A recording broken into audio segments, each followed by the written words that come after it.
بسم اللہ الرحمن الرحیم الحمد للہ رب العالمین والصلاة والسلام علی سید الانبیاء والمرسلین اما بعد فاعوذ باللہ من الشیطان الرجیم بسم اللہ الرحمن الرحیم۔ تمام محترم اسلامی بھائی، اللہ تعالی ہمیں علم نافع کی دولت سے مالا مال فرمائے۔ آج کے درس کے اندر ہم علم منطق کے حوالے سے، علم منطق کے تعارف کے حوالے سے کچھ باتیں سنیں گے۔ 5 چیزیں ہم نے سننی ہیں۔ ایک تو علم منطق کی تعریف، علم منطق کا موضوع کیا ہے، اور علم منطق کی ہسٹری کیا ہے، یہ آغاز اس کا کب سے ہوا۔ چوتھی چیز یہ ہے کہ علم منطق سیکھنے کا حکم کیا ہے، اور 5ویں چیز یہ کہ علم منطق کی ضرورت کیا ہے، اہمیت کیا ہے۔ علم منطق کی تعریف آپ سب جانتے ہیں کہ علم بقوانین تاسم مراعاتها الذہن عن الخطاء فی الفکر، یعنی ایسے قوانین کا علم جن کی رعایت کرنا، جن کا لحاظ کرنا ذہن کو سوچنے کے اندر غلطی کرنے سے بچاتا ہے، ذہن کو فکری غلطی سے بچاتا ہے۔ مطلب یہ ہے کہ کوئی بھی نتیجہ ہم نے نکالنا ہو، کوئی بھی گفتگو ہم نے جو ہے وہ کسی گفتگو پر مرتب کرنی ہو، کسی کی گفتگو سے کوئی نتیجہ اخذ کرنا ہو، یا 2 جملے ملا کر خود کوئی نتیجہ اخذ کرنا ہو، مطلب یہ ہے کہ کسی بھی لحاظ سے سوچنا ہو تو ذہن اس سوچنے میں غلطی نہ کرے، تو اس کے لیے علم منطق ایک ایسا علم ہے کہ جس کے قوانین کی پاسداری سے ہم ذہن کی غلطی سے بچ سکتے ہیں۔ اس کا جو موضوع ہے وہ بھی آپ سب جانتے ہیں کہ تصور اور تصدیق 2 چیزیں ہوتی ہیں۔ تصور کا مطلب یہ ہوتا ہے کہ کسی چیز کا خیال کرنا اس پر حکم لگائے بغیر۔ مثال کے طور پر مجھے جو ہے وہ کسی انسان کی شخصیت کا تصور میرے ذہن میں آ جائے، پودے کا تصور ذہن میں آ جائے، کسی جن کا تصور ذہن میں آ جائے، کسی جو ہے وہ درخت کا، فرشتے کا، کسی بھی فرد واحد کا تصور جو ہے خیال ذہن میں آ جائے تو اس کو تصور کہتے ہیں۔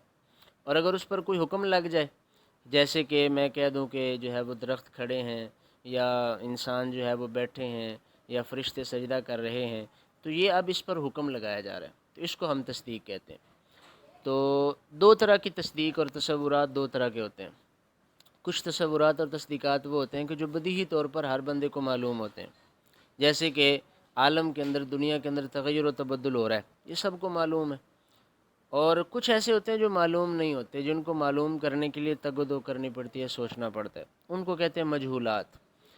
تو معلومات کے ذریعے مجہولات تک پہنچنا، اس کو جو ہے وہ یہ منطق کا موضوع ہے، یہ منطق کا عنوان ہے، مقصد ہے یہ منطق کا۔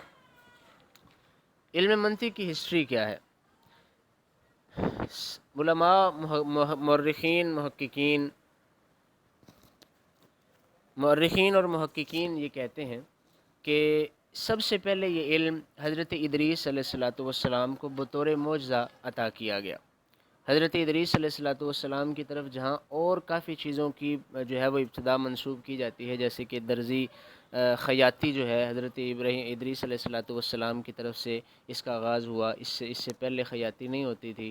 حضرت ادریس علیہ الصلاۃ والسلام سے ہی جو ہے وہ سینے پرونے کا آغاز ہوا، لکھائی کا آغاز ہوا، اور اسی طرح جو ہے وہ درس و تدریس کا آغاز ہوا۔ تو ادریس علیہ الصلاۃ والسلام سے علم منطق کا، یعنی کسی بندے کو دلیل دے کر سمجھانا، کسی بندے کو جو ہے وہ سوچ بچار میں ڈال کر سمجھانا، یہ حضرت ادریس علیہ الصلاۃ والسلام کو یہ معجزہ عطا کیا گیا۔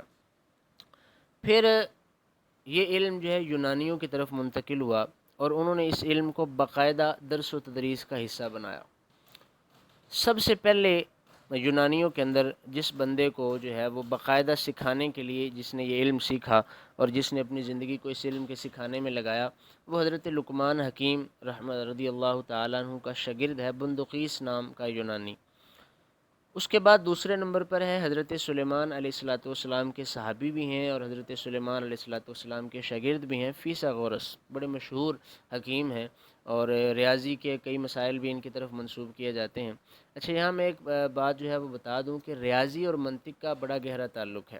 منطق جو ہے اس کی کئی شاخیں ہیں، جن میں سے ایک شاخ علم ریاضی بھی ہے، یعنی علم ریاضی جو ہے یہ سمبولک لاجک کہلاتی ہے، یعنی علامتی منطق۔ تو یہ بھی منطق کی ایک شاخ ہے۔ جس منطق کو ہم منطق کے طور پر جانتے ہیں، وہ استخراجی منطق یا استدلالی منطق کہلاتی ہے۔ مطلب یہ ہے کہ کسی سے نتیجہ اخذ کرنا، دلیل دینا، دلیل طلب کرنا، تو یہ اس کو ہم منطق کہتے ہیں۔ حالانکہ تیسری ایک منطق بھی ہے جو علم ریاضی کے طور پر علیحدہ فن کے طور پر آج کل مشہور ہے۔ چوتھی شخصیت وہ ہیں کہ جن کو ہم سقراط کے نام سے جانتے ہیں۔ یہ فیثاغورس کے شاگرد ہیں اور یہ بھی توحیدی تھے۔ انہوں نے لوگوں کو بت پرستی سے بچانے کے لیے، لوگوں کو جو ہے وہ بادشاہ کی بندگی سے بچانے کے لیے لوگوں کو علم منطق کے ذریعے قائل کرنے کی کوشش کی، قائل کرنا چاہا۔ تو جب ان کے دلائل اور ان کی گفتگو کو لوگ سننے لگے، اجتماعات کی تعداد بڑھنے لگی، تو بادشاہ وقت کو ان سے خوف ہوا اور انہوں نے جو ہے وہ ان کو علم منطق کے ذریعے لوگوں کو سمجھانے کا کام چھوڑ دینے کے لیے کہا، لیکن یہ نہیں مانے، تو پھر انہوں نے کہا کہ یہ زہر پی لیں، تو پھر سقراط نے زہر کا پیالہ پی لیا۔ سقراط کا شاگرد تھا افلاطون۔ یہ سقراط کا بھی شاگرد ہے اور فیثاغورس کا بھی شاگرد ہے۔ تو جس طرح امام محمد رحمۃ اللہ تعالی علیہ جو ہیں، یہ امام ابو یوسف رحمۃ اللہ تعالی علیہ اور امام اعظم رحمۃ اللہ تعالی علیہ دونوں کے شاگرد ہیں۔ اسی طرح افلاطون کو میں مثال دے کے سمجھا رہا ہوں کہ افلاطون جو ہے یہ سقراط کا بھی شاگرد ہے اور فیثاغورس کا بھی شاگرد ہے، لیکن سقراط کی زندگی میں اسے شہرت حاصل نہیں ہوئی۔ سقراط کے مر جانے کے بعد اس کو جو ہے وہ شہرت حاصل ہوئی۔ افلاطون کے سینکڑوں شاگرد تھے، جن میں سے سب سے جو ہے وہ نمایاں جس شاگرد کو کہا جاتا ہے اور نمایاں جس کا نام لیا جاتا ہے وہ ارسطاطالیس، جس کو اردو میں ہم ارسطو کے نام سے بھی جانتے ہیں۔ یہ سکندر یونانی کا اتالیق یعنی استاد تھا، ابتدا سے اس کو سکھانے والا تھا، اور سکندر یونانی کے حکم سے اور سکندر یونانی کی سرپرستی میں اس نے ایک دارالعلوم بنایا جس میں باقاعدہ طور پر اپنے فنون، جن میں یہ علم منطق بھی شامل ہے، اس کی درس و تدریس کی۔ اس سے پہلے جو بندقیس تھا یا فیثاغورس تھے یا سقراط تھا یا افلاطون تھا، یہ لوگ انفرادی طور پر جو ہے وہ تبلیغ کرتے تھے، انفرادی طور پر تدریس کرتے تھے، سکھاتے تھے۔ مطلب یہ کہ کوئی بندہ مل گیا، اس کو علم منطق کی کوئی بات بتا دی، کوئی بات دلیل سے سمجھا دی، کوئی بات جو ہے وہ سکھا دی اور دلیل کے ذریعے کسی کو قائل کر لیا، تو انہوں نے باقاعدہ طور پر علم منطق کو نہیں اپنایا، لیکن یہ بھی منطقی کے طور پر مشہور ہیں۔ ارسطو جو ہے اس نے سکندر رومی کے حکم سے اس نے بے شمار فن منطق کو جو ہے وہ کے اندر کتابیں بھی لکھی ہیں، اور فن منطق کو باقاعدہ کتابی شکل میں لے کر آنے والا اور قوانین ضابطوں کو جو ہے وہ باقاعدہ طور پر لکھنے والا یہ ارسطو ہے، اور اس کو جو ہے وہ مدون اول بھی کہا جاتا ہے۔ مطلب یہ کہ سب سے پہلے تدوین کرنے والا، جیسے کہ امام محمد رحمۃ اللہ تعالی علیہ کو جو ہے وہ مدون فقہ حنفی کہا جاتا ہے، اسی طرح جو ہے یہ بھی مدون علم منطق ہے، مدون فن منطق ہے۔ اس کی مشہور کتابوں میں جو ہے قاطیفوریاس اور باری ایناس، انولوتیقا، یہ یونانی زبان کے الفاظ ہیں اور یہ علم منطق پر اس کی تصانیف ہیں۔ ارسطو جو ہے جتنا عرصہ زندہ رہا، یہ سکھاتا رہا، علم منطق پڑھاتا رہا، لیکن جیسے ہی ارسطو جو ہے وہ فوت ہوا تو علم منطق کو زوال آ گیا، علم منطق کو سیکھنے سکھانے والے جو ہے وہ کم ہو گئے، اور بالآخر ارسطو کی جتنی کتابیں تھیں اور منطق پر جو تحقیقات ہوئی تھیں یا جو کتابیں لکھی گئی تھیں باقاعدہ ارسطو کی سرپرستی کے اندر، وہ سرکاری کتب خانے میں جمع ہو گئیں۔ اس کے بعد 11 صدیوں تک علم منطق جو ہے وہ زاویہ خمول یعنی گوشہ نشینی کے اندر جو ہے وہ پوشیدہ رہا لوگوں کی نظروں سے۔ علم منطق کیا ہوتا ہے، اس کی اہمیت کیا ہے یہ اس کو لوگ نہیں جانتے تھے باقاعدہ طور پر۔ منصور خلیفہ کے زمانہ میں، عباسی خلیفہ جو دوسرا خلیفہ ہے منصور، اس کے زمانے میں عبداللہ ابن مقفع اس نے ارسطو کی کتابوں کا پہلی مرتبہ عربی میں ترجمہ کیا، لیکن یہ ترجمہ چونکہ باضابطہ نہیں تھا اور ارسطو کی کتابوں کا محض ترجمہ برائے ترجمہ ہی تھا، یعنی اس میں کوئی وضاحت، تشریح، کوئی جو ہے وہ مثالیں، اس طرح کی کوئی چیز نہیں تھی، تو اس کو وہ پذیرائی حاصل نہ ہو سکی۔ اس کے بعد منصور کا پوتا جو تھا مامون الرشید، ہارون الرشید کا بیٹا، یہ عقلی علوم کا بڑا شوقین تھا۔ اس نے باقاعدہ یونان کے بادشاہ کے پاس سفیر بھیجا کہ جتنی بھی کتابیں عقلی علوم پر مشتمل ہیں وہ دے دی جائیں۔ پہلے تو اس نے آناکانی کی جو ہے وہ کوشش کی، نہ دینے کا جو ہے وہ عزم کیا، لیکن پھر مشیروں نے مشورہ دیا کہ کہیں مامون الرشید جو اس وقت سپر پاور ہے، اسلامی حکومت ہے، تو کہیں وہ حملہ نہ کر دیں ہمارے اوپر، تو یہ کتابیں دے دینے میں کوئی حرج نہیں۔ تو اس نے کتابیں دیں، لیکن اس انداز سے دی کہ کچھ کامل کچھ ناقص۔ کہا جاتا ہے کہ جو اس وقت پوری کتابیں دی گئیں وہ اب تک پوری ہیں، اور جو اس وقت ناقص دی گئی تھی وہ اب تک ناقص ہیں۔ تو مامون نے کتابیں منگوا کر باقاعدہ ایک ادارہ قائم کیا جس کو دارالحکمت کے بیت الحکمت کے نام سے جانا جاتا ہے۔ اس ادارے کے اندر جو ہے وہ کئی مترجمین نے عقلی کتابوں کا جو ہے وہ ترجمہ کیا، لیکن ان ترجموں کو بھی جو ہے وہ اہمیت حاصل نہ ہو سکی، کیونکہ وہ بھی صرف ترجمہ تھا، اس کے اندر کوئی تشریح یا مثالوں کی وضاحت نہیں تھی۔ پھر ابو نصر فارابی، ان کا دور آیا، سامانی حکومت ایک گزری ہے، اس کے دور میں یہ ابو نصر فارابی تھے، بڑے ذہین آدمی تھے اور بڑے محنتی آدمی تھے۔ ان کو علم منطق کا بڑا شوق تھا، انہوں نے علم منطق سیکھنے کے لیے جو ہے وہ بڑی تگ و دو کی، حتیٰ کہ ارسطو کی کتابوں کو 80 سے زیادہ مرتبہ بھی پڑھا۔ ایک ہی کتاب کو ایک کتاب کے بارے میں کہتے ہیں کہ میں نے ارسطو کی فلاں کتاب جو ہے انولوتیکا، یہ میں نے 80 سے زائد مرتبہ پڑھی ہے، پھر جا کر مجھے سمجھ آئی۔ اب ہمارے جیسا کوئی ہو تو وہ ایک مرتبہ میں سمجھ نہ آئے، دو مرتبہ میں سمجھ نہ آئے تو کتاب چھوڑ دیتا ہے، لیکن انہوں نے 80 سے زائد مرتبہ پڑھا اور پھر جا کر سمجھ آئی۔ یہ 6 علوم کے بانی بھی کہلائے جاتے ہیں، اور علم منطق کے مدون ثانی بھی ان کو کہا جاتا ہے۔ انہوں نے یہ کیا کہ ارسطو کی کتابوں کو ترجمہ بھی جو ہے وہ اچھے طریقے سے کیا، پھر اس کی تہذیب کی، ارسطو نے جو غلط باتیں لکھ دی ان کی جو ہے وہ تنقیح کی، ارسطو کی بیان کردہ باتوں کو مثالوں سے سمجھایا، موجودہ زمانے کے معیار کے مطابق کیا، جو ان کا زمانہ تھا اس زمانے کے معیار کے مطابق انہوں نے جو ہے وہ ارسطو کی کتابوں کو جو ہے وہ مہذب کیا۔ جب منگولوں نے حملہ کیا تو ابو نصر فارابی کی جو ہے وہ کئی کتابیں جل گئیں، لیکن بھلا ہو ابو علی سینا کا، جس کو ہم ابن سینا کے نام سے بھی جانتے ہیں، اور اس کا پورا نام ابو علی بن حسین ابن سینا، انہوں نے 16 سال عقلی علوم جن میں علم منطق سر فہرست ہے اس کی تحصیل کی، اور سینکڑوں کتابیں انہوں نے جو ہے وہ لکھی ہیں، جس میں القانون فی الطب جو ہے یہ کئی صدیوں تک یونیورسٹیوں کے نصاب میں شامل رہی ہے۔ اس کے بعد جو ہے وہ ابن سینا نے پھر ابو نصر فارابی کی کتابوں کو اچھی طرح حفظ کر لیا، اور یہ جو ذخیرہ تھا وہ جلنے سے محفوظ رہا، جو جل گیا تھا ذخیرہ، وہ جو ہے وہ ہمیشہ کے لیے غائب ہونے سے اور ہمیشہ کے لیے ضائع ہونے سے محروم رہا۔ اس کے بعد جو ہے وہ متعدد مناطقہ آئے جنہوں نے کتابیں لکھیں، جن میں امام زکریہ رازی ہیں، اور امام غزالی رحمۃ اللہ تعالی علیہ، سید شریف جرجانی ہیں، اور امام فخر الدین رازی رحمۃ اللہ تعالی علیہ ہیں، اور شہاب الدین سہروردی رحمۃ اللہ تعالی علیہ، جو سلسلہ سہروردیہ کے بانی بھی کہلائے جاتے ہیں، حضور غوث اعظم رحمۃ اللہ تعالی علیہ کے مرید ہیں، اور یہ بھی علم منطق کے ائمہ کرام میں شمار کیے جاتے ہیں۔ یہ تو تھی علم منطق کی ہسٹری۔ اب جو ہے وہ اگلی بات کہ علم منطق سیکھنے کا حکم کیا ہے۔ علم منطق سیکھنے کا حکم جو ہے وہ یہ ہے کہ مولانا ملک المدرسین مولانا عطا محمد بندیالوی رحمۃ اللہ تعالی علیہ فرماتے ہیں کہ علم منطق سیکھنا فرض ہے۔ اس کی وجہ یہ ہے کہ علم منطق سے جو ہے وہ ہم بحیثیت مسلمان ہم پر ایمان لانا فرض ہے، اور ایمان کا جو رکن اعظم ہے وہ تصدیق بالقلب، یعنی قلبی تصدیق۔ تصدیق کہتے کس کو ہیں؟ تو شرح عقائد کے اندر جو ہے وہ لکھا ہے کہ تصدیق سے مراد وہی تصدیق ہے کہ جو علم منطق میں تصور کے مد مقابل آتی ہے، یعنی علم منطق میں جب ہم علم کی تقسیم کرتے ہیں، علم کی 2 قسمیں ہیں، تصور اور تصدیق، تو تصدیق جو ہے یہ تصور کے مد مقابل آتی ہے، تو یہی تصدیق جو ہے وہ ایمان کے اندر ضروری ہے، اور ایمان کے اندر یہی تصدیق معتبر ہے۔ اب اس تصدیق کا علم حاصل کرنے کے لیے یقینی بات ہے کہ علم منطق پڑھنا پڑے گا، تو ایمان کے لیے تصدیق ضروری ہے، اور تصدیق کیا ہوتی ہے اس کے لیے ہمیں علم منطق پڑھنا پڑے گا۔ تو علم منطق جو ہے یہ اس حوالے سے فرض کہلاتی ہے۔ دوسری بات یہ کہ جتنے بھی اسلامی علوم ہیں وہ نظری ہیں۔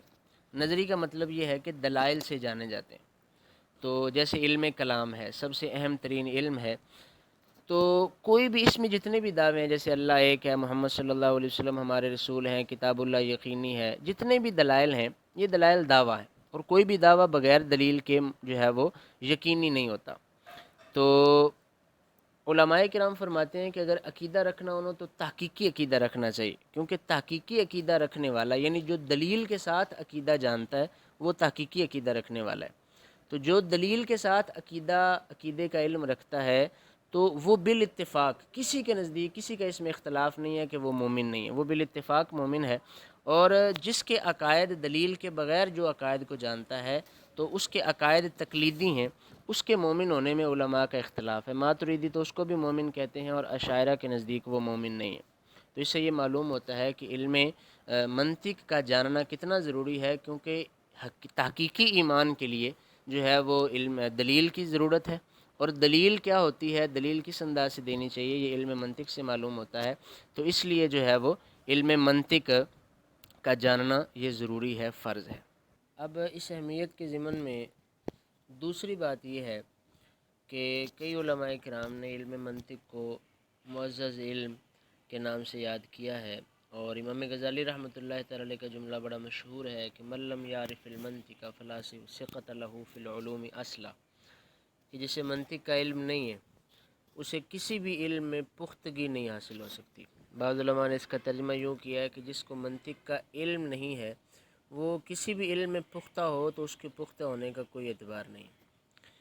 اور جو علماء فرض عین کہتے ہیں، جیسے عطا محمد بندیالوی صاحب رحمۃ اللہ تعالی علیہ جو ہے وہ ان کا ہم نے قول سنا تو وہ دعویٰ پر اپنی دلیل یہ دیتے ہیں کہ اللہ عز و جل کی معرفت، اللہ عز و جل کو پہچاننا، دلیل سے پہچاننا یہ واجب ہے، فرض ہے، اور دلیل سے جو ہے وہ پہچاننا یہ منطق کے بغیر ممکن نہیں ہے۔ تو اس سے پتہ چلا کہ علم منطق کو جاننا بھی فرض ہے۔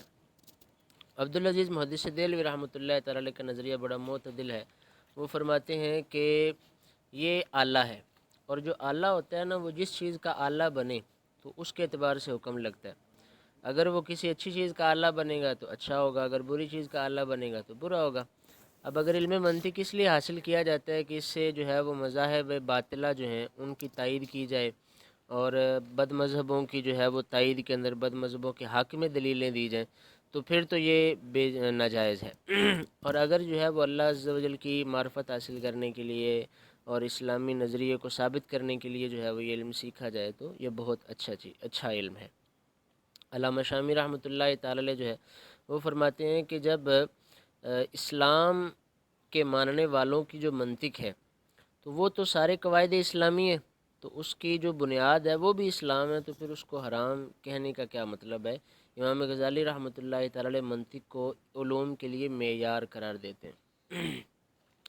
اب یہاں پر رہ گئے یہ سوال کہ بعض لوگوں نے علم منطق کے اوراق سے استنجا کرنا جائز قرار دیا، اور یہ بھی پتہ چلا کہ بعض بادشاہوں نے علم منطق پڑھنے والوں کو اپنے شہروں سے نکال دیا۔ تو اس کی وجہ یہ ہے کہ جو اس دور کے جو طلباء تھے انہوں نے منطق سے ناجائز فائدہ اٹھایا، انہوں نے علم منطق کو جو ہے وہ لوگوں کو گالیاں دینے کے لیے استعمال کیا، تو اس وجہ سے جو ہے وہ علم منطق کے ساتھ علم منطق پڑھنے والوں کے ساتھ یہ سلوک کیا گیا۔ اس کی وجہ منطق نہیں تھی، منطق کا غلط استعمال تھا۔ اور یہ جو استنجا کرنے کی جواز کی بات ہے تو یہ بھی جو ہے وہ ایک غیر شرعی بات ہے، اس کی جو ہے وہ شریعت میں اجازت نہیں دی جا سکتی کہ منطق کم از کم حروف تو ہیں، حروف تہجی، اور حروف تہجی کے جو ہے وہ منزل من اللہ تعالیٰ کی طرف سے اترے ہونے میں کوئی شک نہیں، تو یہ کیسے کہا جا سکتا ہے کہ جو حروف لکھے ہیں تو ان سے استنجا کرنا جائز ہو گئی۔ جو روایت ہے یہ اس روایت کی کوئی جو ہے وہ حقیقت نہیں ہے۔ آخری بات یہ ہے کہ ہر بندہ جو ہے عام آدمی وہ منطق کو جانتا ہے، اگرچہ اصطلاحوں کو نہیں جانتا۔ مثال کے طور پہ ہم اپنی عمومی گفتگو کے اندر منطق کا استعمال کرتے ہیں۔ مثال کے طور پر ہم یہ کہتے ہیں کہ آج جو ہے وہ سردی ہے۔ کیوں سردی ہے؟ کیونکہ ٹھنڈی ہوا چل رہی ہے۔ اب یہ بھی منطق ہے کہ آج سردی ہے کیونکہ ٹھنڈی ہوا چل رہی ہے، جب ٹھنڈی ہوا چلے تو سردی ہوتی ہے، تو نتیجہ کیا نکلا کہ آج سردی ہے۔ مثال کے طور پر ہم کہتے ہیں کہ دن طلوع ہے، دن طلوع ہوتا ہے تو روشنی ہوتی ہے، ٹھیک ہے جی۔ تو اس سے جو مطلب اس کا جو دلیل ہم دیتے ہیں کہ دن طلوع ہوتا ہے تو سورج نکلتا ہے، سورج روشن ہوتا ہے، تو جب سورج روشن ہوتا ہے تو اس کی وجہ سے دن میں روشنی ہوتی ہے۔ تو مطلب یہ ہے کہ اس طرح کی کئی مثالیں ہم دے سکتے ہیں کہ ہم اپنے عرف کے اندر، اپنی عام گفتگو کے اندر جو ہے وہ ہم علم منطق کا استعمال کرتے ہیں۔ تو یہ علم منطق ایک فطری علم ہے، اس سے جو ہے وہ فرار ممکن نہیں ہے، اور اس کی اہمیت بھی بہت زیادہ ہے۔ تو ہمیں اس علم کی جو ہے وہ طرف توجہ کرنی چاہیے اور اس علم کو اچھی طرح سیکھنا چاہیے۔ جو بندہ جس چیز سے جاہل ہوتا ہے نا وہ اس چیز کو برا کہنے لگ جاتا ہے۔ اب جو طلبہ منطق کو نہیں جانتے، جن کو منطق کا نہیں پتہ، تو وہ منطق کے بارے میں بری بری باتیں کرتے ہیں، شرح تہذیب یا دیگر کتابوں کے بارے میں وہ غلط الفاظ بولتے ہیں، جیسے کہ حضرت یوسف علیہ السلام کے دور میں جب فرعون نے خواب دیکھا تھا تو اس نے جن کو بلایا ان کو پتہ نہیں تھی تعبیر، تو انہوں نے کہا ادغاث و احلام، یہ برا خواب ہے، اس کی کوئی تعبیر نہیں ہے، لیکن تعبیر تو تھی۔ جب ماہر کے پاس وہ بات گئی تو ماہر نے تعبیر بھی کی۔ تو اسی طرح جب علم منطق جاہلوں کے ہاتھ میں آتا ہے، یہ علم منطق جو ہے وہ ناواقفوں کے ہتھے چڑھتا ہے، تو پھر وہ یہ کہتے ہیں کہ علم منطق بری ہے۔ حالانکہ علم منطق جاننے والوں سے پوچھا جائے تو وہ کہتے ہیں کہ سارے علوم کی اصل، سارے علوم کی ابتدا ہی منطق ہے، کیونکہ جب ہر علم کے اندر دلیل پر بحث ہونی ہے اور دلیل کیسے دینی ہے، اچھی دلیل کون سی ہے، بری دلیل کون سی ہے، تو یہ چیز صرف علم منطق سے معلوم ہو سکتی ہے۔ تو اس لیے ہم یہ کہہ سکتے ہیں کہ علم منطق تمام علوم کی بنیاد ہے، قرآن و حدیث سیکھنے کے لیے ایک جو ہے وہ اہم چیز ہے، تو اس لیے علم منطق کو سیکھنا چاہیے۔ تو خلاصہ کلام یہ نکلا کہ آج ہم نے 5 باتیں سنی ہیں۔ علم منطق کی تعریف کیا ہوتی ہے، علم منطق کا جو ہے وہ موضوع کیا ہے، علم منطق کی ہسٹری، تاریخ کیا ہے، علم منطق کی جو ہے وہ اہمیت کیا ہے۔ تو انشاءاللہ عز و جل کل سے ہم علم منطق کو باقاعدہ سے اس کا آغاز کریں گے۔ اللہ تعالیٰ سے دعا ہے کہ ہمیں عمل کرنے کی توفیق عطا فرمائے، علم منطق کے ساتھ شغف رکھنے اور اس کو اچھی طرح پڑھنے کی توفیق عطا فرمائے۔ وما علینا الا البلاغ المبین۔